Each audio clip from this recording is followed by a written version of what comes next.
in Delta State of Nigeria. I'm your friend, Dr. Charles Apoki. Good afternoon, wherever you are in the world. Good morning, wherever you are in the world. I'm so glad to be able to come live to you again. We've had some technical issues before now, but I think they have been resolved. And I want to share with you something that has been happening underground. I topicked this message, elderly, wealthy Nigerian males and endangered species. I know this topic will be very offensive to a lot of people, particularly the female folk and feminists and church people, but it's the truth. I just had a discussion with somebody who is getting close to 60, and he confirmed my fears and what I am hearing. If you are a male, a Nigerian male, I don't know what happens in other countries, but if you are a Nigerian male and you are above 40 years, please listen to this live broadcast and get wise. If you are 50, I strongly advise you to pay rapt attention to what I am going to say.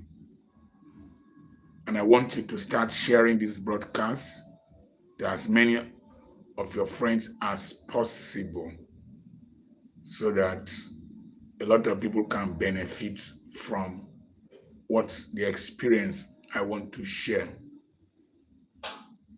I'm not going to wait for any person. I'll start right away. Recently, there was in the news a deacon in one of the Pentecostal churches, a very wealthy man in one part of the country. He was caught by his children, his two sons, committing adultery with a side chick. And the sons demanded for a bribe of 1 million naira from him. If not, they would tell his wife, their mother. Joel Jerome, thank you so much, Omaba. Thank you. They will tell their mother. It is reported, and no person has denied it, that the man went to the depot of his wife, and his children harassed him out of that place. And the man got home, got angry, and seized their car keys. And those children, those boys who were recently sent from a foreign country, beat up their father. And the father called the police, and these boys had the effrontery to crack the head of that one policeman, and the man arrested those children. Immediately the woman heard, she flew in from wherever she was and released the children. The man was in hospital, was into coma, and subsequently the wife discharged the man home against medical advice, and the man died. The man died. There's a novel like that, I think it's by Wole Khan. The man died. Ufoma, thank you so much. Now, I want to share with you some basic truths I have been investigating.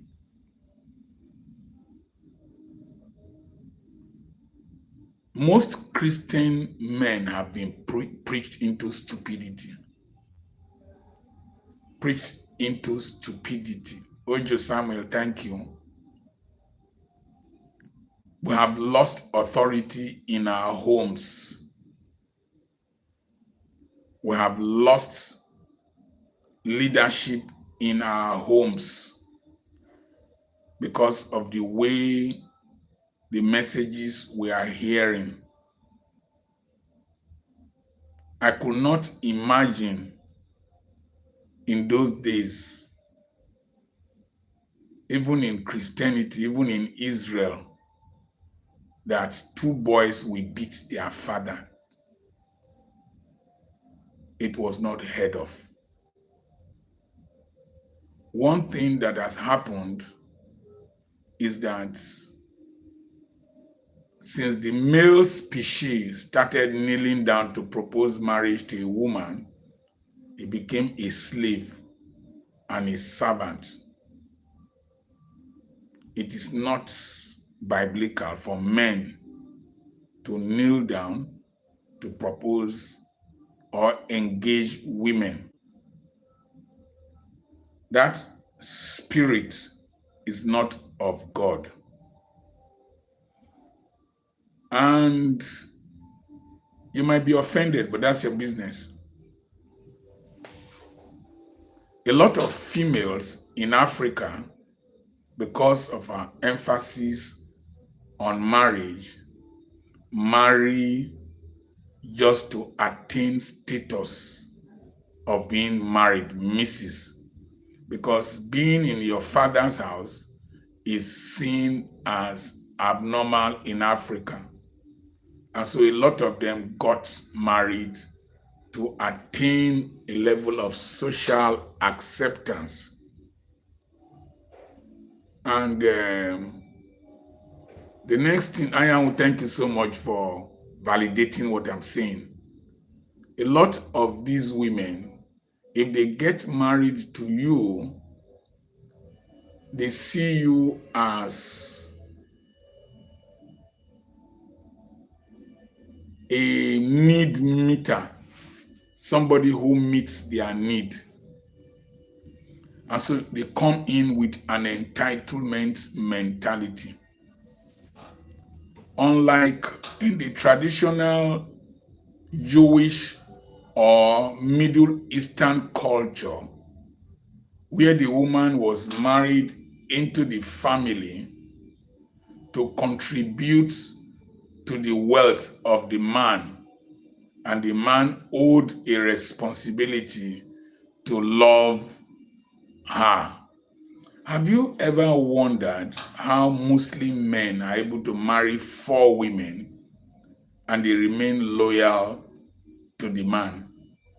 Have you ever wondered that Osama bin Laden was killed in Pakistan, but he had 2 wives with him in the house, and one had a PhD, and there was no dispute, no quarrels, despite the aberration, the abnormalities, and the terrorism of Osama bin Laden? Have you ever wondered how somebody like Saddam Hussein will have a wife and the wife will be loyal to him? Have you ever wondered how Sani Abacha's wife, the dictator in Nigeria, remained loyal to him despite his flaws? The Arab culture and the Middle Eastern culture, from where Christianity came, the woman was submissive to the husband. The husband had the responsibility of provision and protection of that woman and the right. Thank you. Sorry we left temporarily.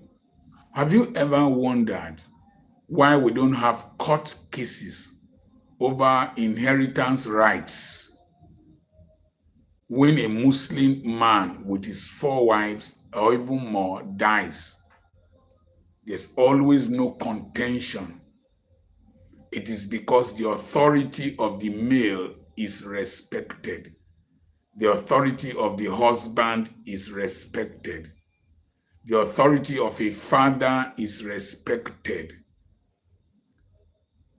Aliko Dangote's father left instructions for his children, and they have followed those instructions till date.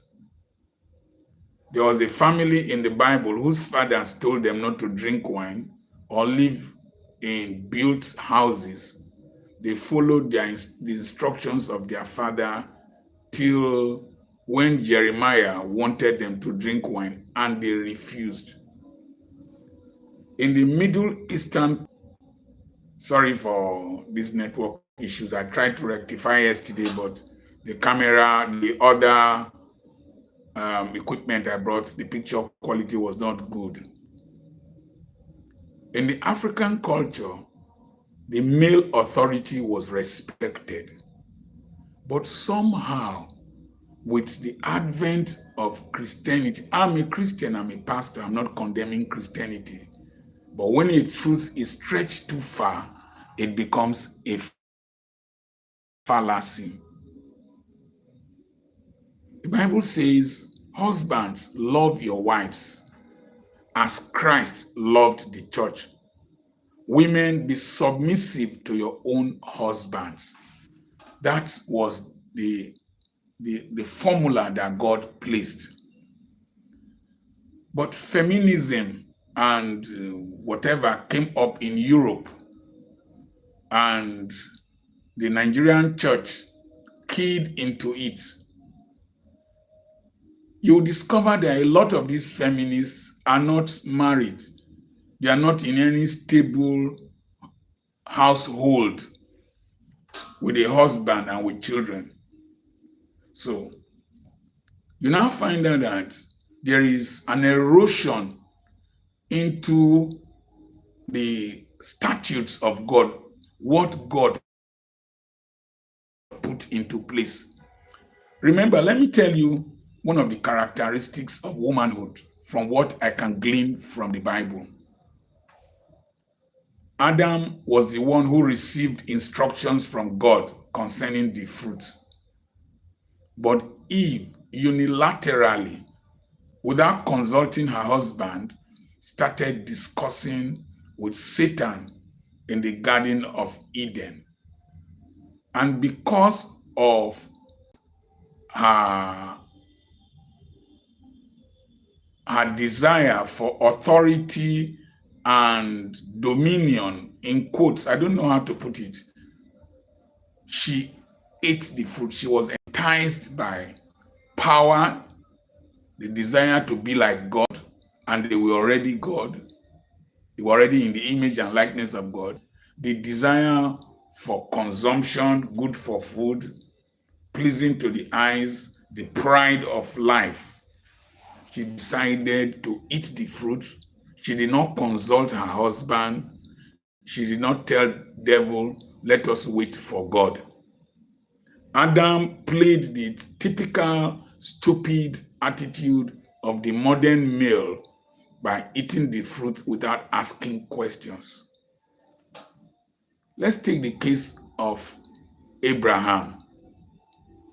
Abraham was told explicitly by God that he would have children through Sarah. But Sarah usurped authority and pushed Hagar into the arms of Abraham, and Abraham impregnated Hagar.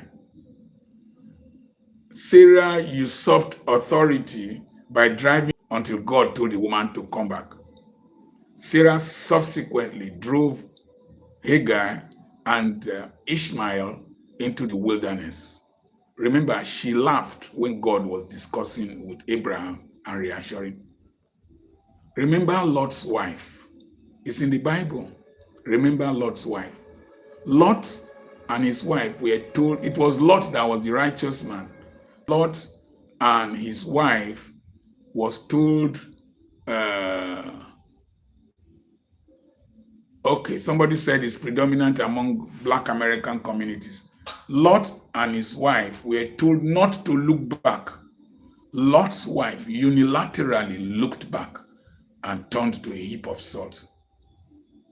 Lot's daughters, out of this desire to usurp authority, to be in charge, that's something, I don't know whether it is because they were told to be a suitable helpmeet or that it's not good for the man to be alone. Lot's daughters made their fathers drunk. Simple question I would ask. If they said there were no males around to impregnate them, are they saying that God that rescued them from Sodom and Gomorrah was not wise enough to give them husbands? Number two, where did they buy alcohol from? Lot, did he carry alcohol from Sodom and Gomorrah? If he did not carry alcohol from Sodom and Gomorrah, if there was a nearby village where they camped, did they go there to buy alcohol? Why could they be so, what word will I use? Criminally minded, schemers to make their father drunk. One slept with him the first day, the second one slept the second day, and produce Amnon and thank you for my Apoki, produce Amnon and Moab. And God was angry with those children. The list goes, let's look at Vashti.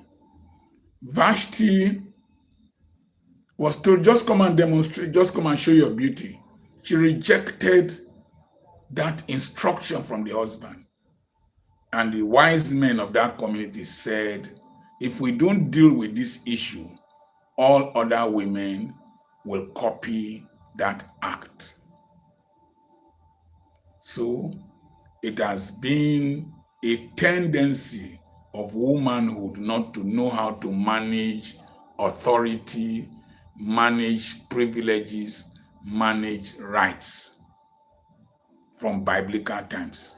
I don't know of other religions. I'm saying what I know.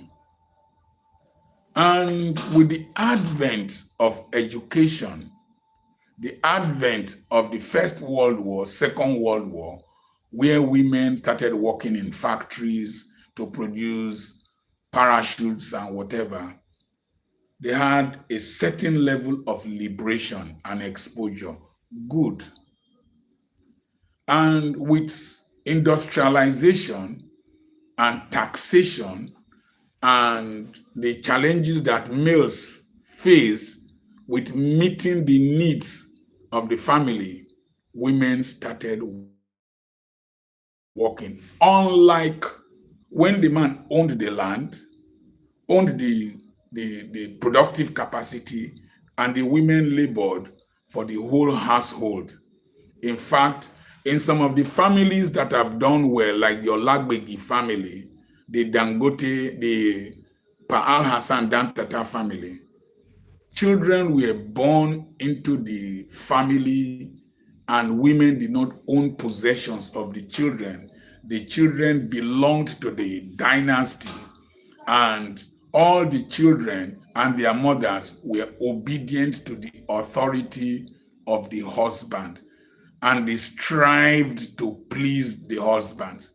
I don't know where it got wrong, but men at a certain point started desiring to please women.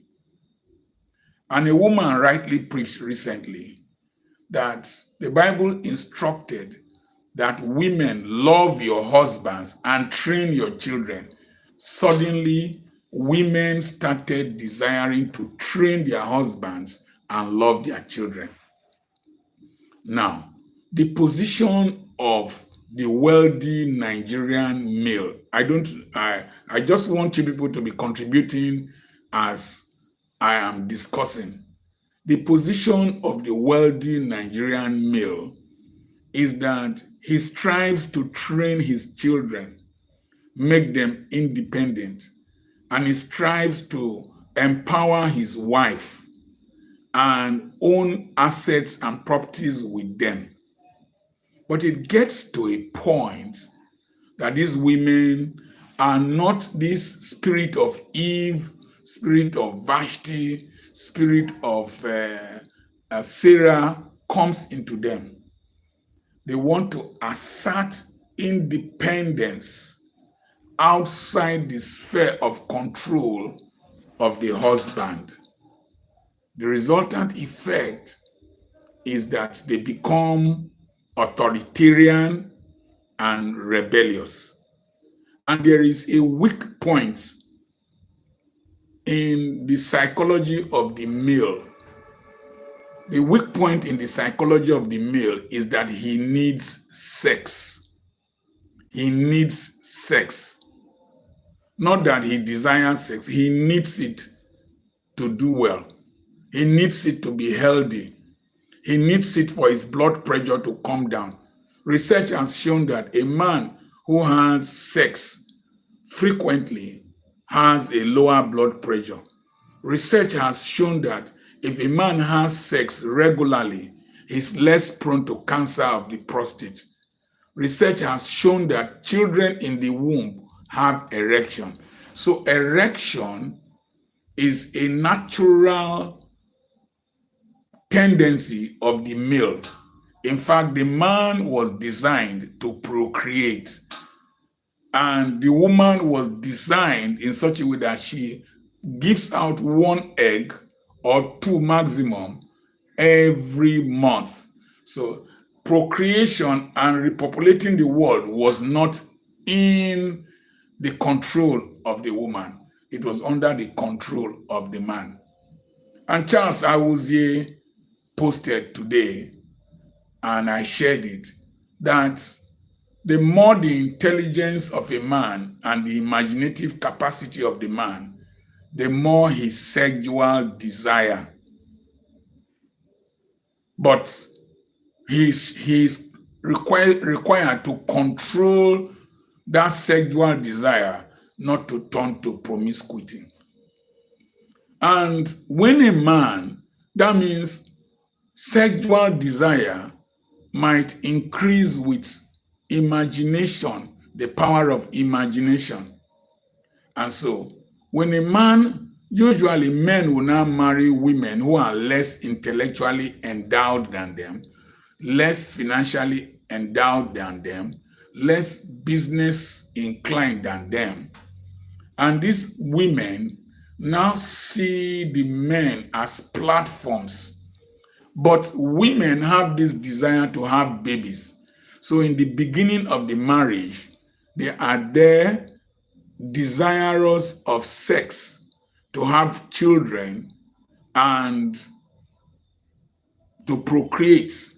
Because in society, like in Africa, if they don't procreate, they will have problems. But when they become financially independent, socially accepted, and emotionally linked with their children, either through the electoral complex or just because of the breastfeeding intimacy that they have, that Oedipal complex, sorry to say, it's girls that have electoral complex with their fathers. You can Google this stuff. You find out that the children naturally starts gravitating towards the mother.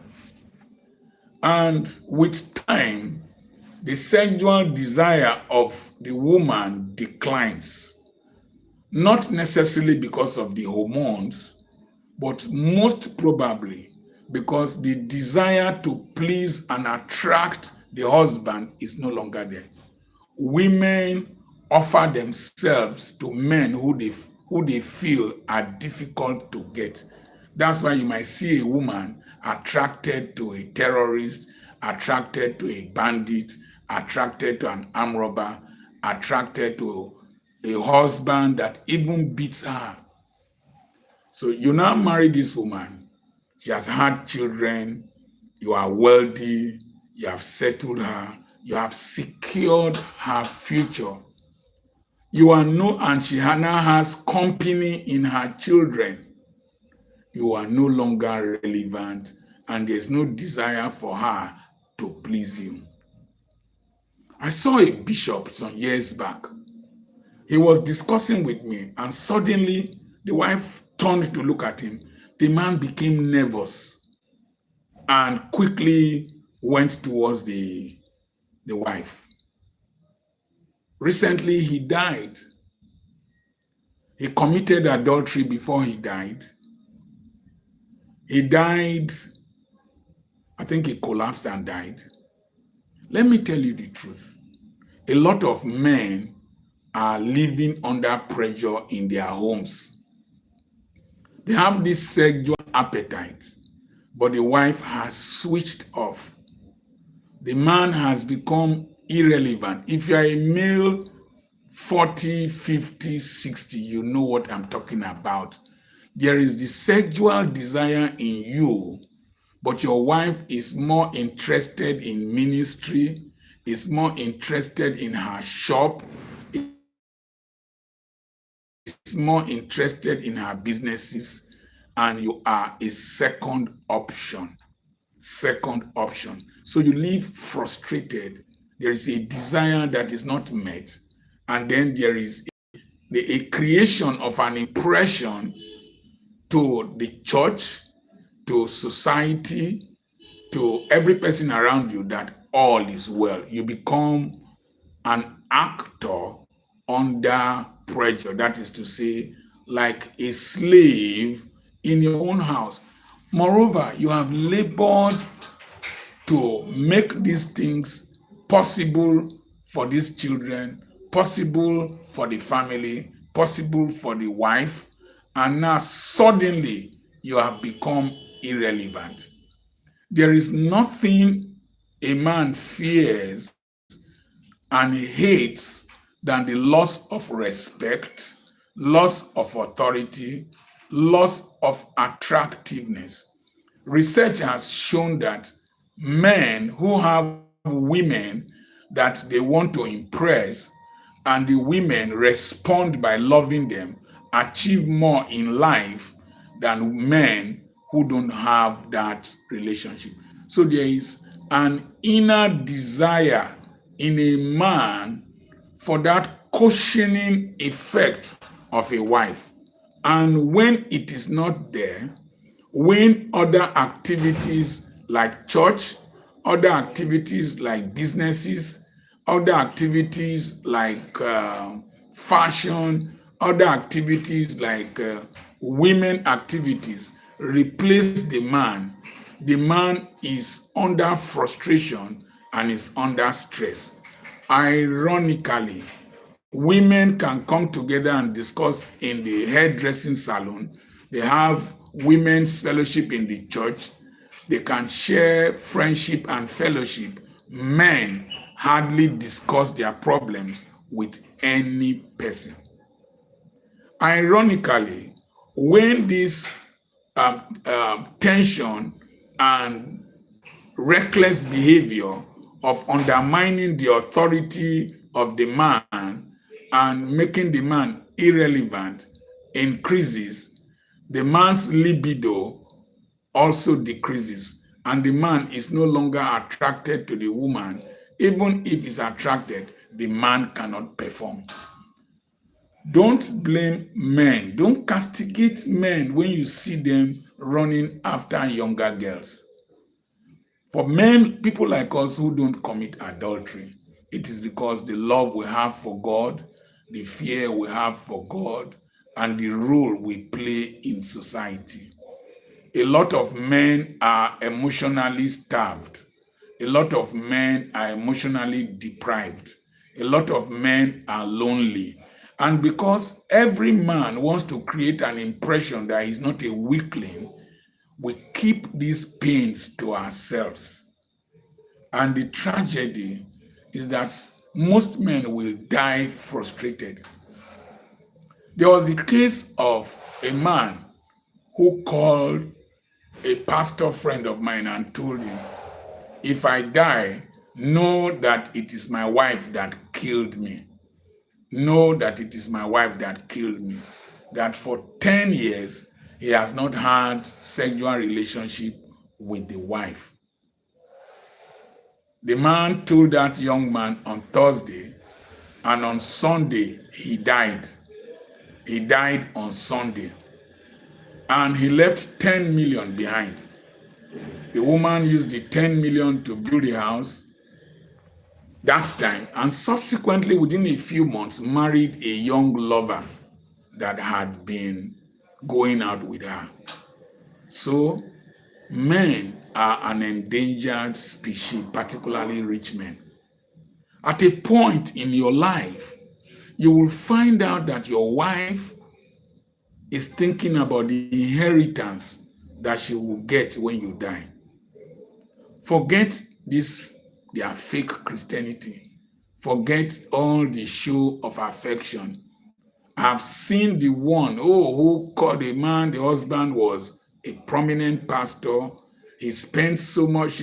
When the woman is introducing the man, you would think that that is the end of love. It was only showmanship to be able to stay in control, stay in charge, and get her loot and run away. The hearts of most of the women we are even married to are very, very deep.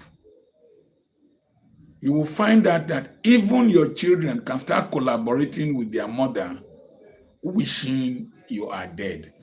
That is why in African tradition, in some cultures, the heir apparent does not come to the palace, and the first grandson does not come to the palace, so that he does not have an ambition of taking over. And some of the migrations that took place in the ancient Benin Empire that led to the formation of several other kingdoms were princes that became rebellious against the monarchy. So you as a man, it reaches a point that you are an endangered species. Endangered not only from your wife, but also from your relatives. You'll be surprised that if anything happens to you, your brothers and your sisters who have not even been asking of you, the first thing they will want to do is to scramble and get your car keys, get your bank details from your wife. And then the woman will scramble to hide some. I've seen this over and over, and even recently. So as a man, when you become wealthy, when you become well-to-do, you don't know who truly loves you. You might find out that you are a loner in the house. Forget all the public display of affection in most cases. I respect Jimmy Carter and his wife. But that's why you see some men, like the husband of Angela Merkel, he chose to separate himself from the fanfare of Merkel's achievement. I did not know until recently that Dolly Parton had a husband. The husband decided not to be part of the fanfare of Dolly Parton's music. Some people even thought that Kenny Rogers had a relationship with Dolly Parton. Dolly Parton's husband had his own life to live outside Dolly Parton's music, and they have stayed for long. As a man, build a life, build a dynasty that your wife and your children can inherit, that they can benefit from. It saves you stress. But at the same time, develop a life of your own outside your wife, and your children that will give you a sense of fulfillment. I don't care what happens after I've died. That's not my business. I don't care those who scramble for whatever I've left behind, even though I will write a will by the grace of God, even though I will have a company take care of all that we've labored for. But the truth of the matter is that the man, the Nigerian male, is an endangered species. Let me tell you what is happening in the United States and the United Kingdom. I saw a woman recently on Facebook. She said that since she came to the UK with her husband, she's no longer in love with the husband. You were in love in Nigeria because of what you could benefit from the husband. You were in love to manipulate the heart of the husband, and he has brought you to the UK. Suddenly you found luxury. Suddenly you found independence. Suddenly you found security. Suddenly you found protection of your rights. And the man has become irrelevant. Your definition of love is not what love really is. Your definition of love is the enjoyment, the butterfly in your belly, the enjoyment of the benefits you were getting from associating with him and the status symbol. Recently, I don't know if I'm using the right word, spousicide in America. If I'm wrong, please correct me. I'm not seeing your comments, and I'm not seeing the people watching me. I need to see your comments. I think I might be very offensive to some people, but what I'm saying is the truth. Some Nigerian men sponsored Nigerian women to the United States. Suddenly, they came into the United States, read nursing, and started working, saw money, got independence, and started behaving stupidly and trying to intimidate their husbands. I heard the case, there was one online. The man shot the woman, was saying, "Can't I send money to my parents without your permission?" This domineering spirit that a lot of them had. And it has been happening in the United States often and often. Women, I advise you, love your husbands, honor your husbands as the church honors Christ. Be submissive to him. Don't try to usurp authority. There is nothing you gain by trying to intimidate your husband. There are some women, they think that they display women's rights and education by treating their husbands shabbily. And a lot of men have been castrated. Their testosterone has gone down because they are afraid you can't beat the wife. They are afraid you can't quarrel. When you hear messages like, if you quarrel with your wife, you shout at your wife, you are a beast. And the women hear that. And they touch me if you're a man. Do this if you're a man. I will tell pastor. I will tell bishop. And when this man dies, you will weep hypocritically. But the truth of the matter, you are rejoicing inside. It's so painful for us men. A lot of us are not talking. Many have decided to go into adultery. Many of them, when they make money, they just travel and live their life. It is not the way Indian husband and wife, wherever you are, either in the United States, in Italy, in any European country. The husband and the wife can meet. They have bought buildings all over the place. The average Nigerian male, you bring your brother to the United States, she wants to bring her brother. You build a house for your parents at home, You build a house in your ancestral home, she wants to build in her ancestral home. So there is this contention, and the resultant effect is that a lot of Nigerian males, particularly from the English-speaking countries, don't do well enough in European countries and in America. This contention by African English-speaking women for dominance over their husbands will not pay us well.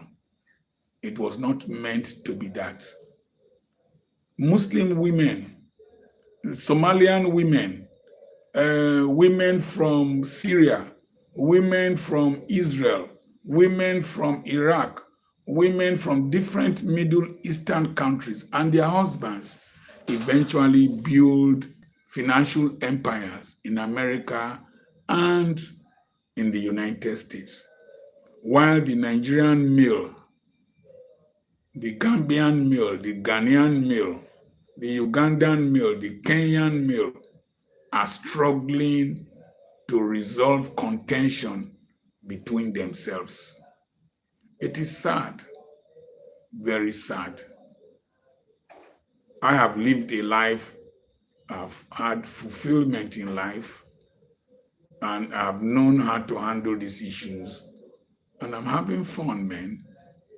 But it's not so with many males, not so with many men. I didn't see any questions. I would have loved to take questions before I end this live broadcast. Are there any questions that you want to ask me? Are there any contributions? I've spoken from my heart, and I've spoken from the hearts of so many males